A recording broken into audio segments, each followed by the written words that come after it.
Nainital high court की double bench का आदेश उत्तराखंड की सियासत पर कितना असर डालेगा? उत्तराखंड में क्या किसी नेता के भविष्य पर आने वाला वक्त एक बार फिर खतरे की घंटी बजा सकता है या फिर हालात पहले जैसे ही रहेंगे? लेकिन नैनीताल हाईकोर्ट के आदेश के बाद इतना तय है कि रितु खंडूरी राहत की सांस ले रही हैं और उनको ये लगता है कि उन्होंने जो किया वो सही किया। वो उसी फैसले का इंतजार कर रही थी कि उनकी बातों पर ही मुहर लगे। तो फिलहाल डबल बेंच ने एक तरह से ये जरूर कहा है कि स्पीकर का फैसला सही है, लेकिन अभी क्योंकि सुनवाई इस पर जारी रहने वाली है, कुछ कहा नहीं जा सकता आगे क्या होगा। मगर रितु खंडूरी इस आदेश के बाद खुश बहुत हैं।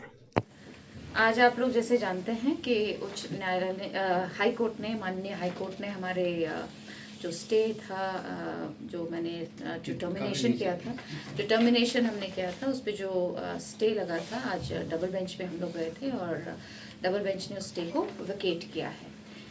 मैं मानती हूँ ये न्याय की जीत है।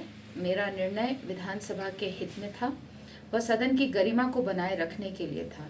जैसे कि आपको ज्ञात है, मैंने कहा था कि मुझे कितने भी कठोर निर्णय युवाओं के हित में लेने पड़े तो मैं पीछे नहीं हटूंगी। उसी क्रम में हम माननीय उच्च न्यायालय के डबल बेंच में गए। वह आशा के अनुरूप माननीय उच्च न्यायालय ने फैसला लिया और सिंगल बेंच के स्टे ऑर्डर को खारिज कर दिया है। सिंगल बेंच ने स्पीकर के आदेश को पलट दिया था, यानी सिंगल बेंच ने यह कहा था कि जिन कर्मचारियों को नौकरी से निकाला गया है उन्हें बहाल किया जाए, लेकिन सिंगल बेंच के आदेश के बावजूद नौकरी पर उन्हें बहाल नहीं किया गया। सरकार या और विधानसभा की अध्यक्ष डबल बेंच में गई और डबल बेंच ने यही आदेश सुनाया कि जो नौकरी से निकाले गए हैं उनको दोबारा फिलहाल नहीं रखा जाएगा। हालांकि ये मामला अभी कोर्ट में है और इसीलिए आगे क्या होगा ये कहना भी बहुत जल्दबाजी होगी। मेरा यह निर्णय किसी व्यक्ति विशेष के विरुद्ध नहीं था, बल्कि उस प्रक्रिया से है जो न्याय संगत नहीं है। वह संविधान विरुद्ध है। जिस प्रदेश के लाखों युवाओं की समानता का अवसर नहीं मिल पाया। अभी माननीय उच्च न्यायालय के ऑर्डर की प्रति नहीं मिली है, इसलिए अभी ज़्यादा कुछ कहना ठीक नहीं है। वह मामला अभी भी माननीय उच्च न्यायालय के विचाराधीन है। मैं प्रदेशवासियों को भरोसा दिलाना चाहती हूँ कि विश्वास रखें।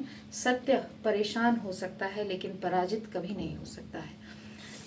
अब सत्य क्या है, सवाल यही है, क्योंकि सिंगल बेंच ने कहा था कि नियुक्तियां सही हैं, उन्हें बहाल किया जाए। अब डबल बेंच कह रही है कि स्पीकर का आदेश सही है। तो सत्य क्या है, परेशान कौन हो रहा है, ये सब कुछ अभी जब तक फाइनल डिसीजन डबल बेंच का आ नहीं जाता तब तक कह नहीं सकते। इसीलिए इंतज़ार उसी फाइनल फैसले का होगा। बहरहाल इतना तो तय है कि इस आदेश के बाद, यानी सिंगल बेंच के आदेश पर जो रोक लगी है या उसे खारिज डबल बेंच ने किया है, तो रितु खंडूरी ने राहत की सांस जरूर ली होगी, क्योंकि सवाल उनकी साख को लेकर भी थे। आरोप ये भी लग रहे थे कि उन्होंने जल्दबाजी में फैसला ले लिया। क्या सरकार इस तरीके से फैसले लेने के लिए उन पर दबाव डाल रही थी क्या? तमाम तरीके के ये सवाल थे और एक सवाल वही अब भी कायम है, जिस सवाल का जवाब पूरा उत्तराखंड जानना चाहता है कि अगर नियुक्तियां गलत हुई थी, लोग गलत तरीके से भर्ती हुए थे, तो फिर उन्हें भर्ती किसने किया था? क्या वो गलत नहीं थे? क्या उन पर कार्रवाई नहीं होनी चाहिए?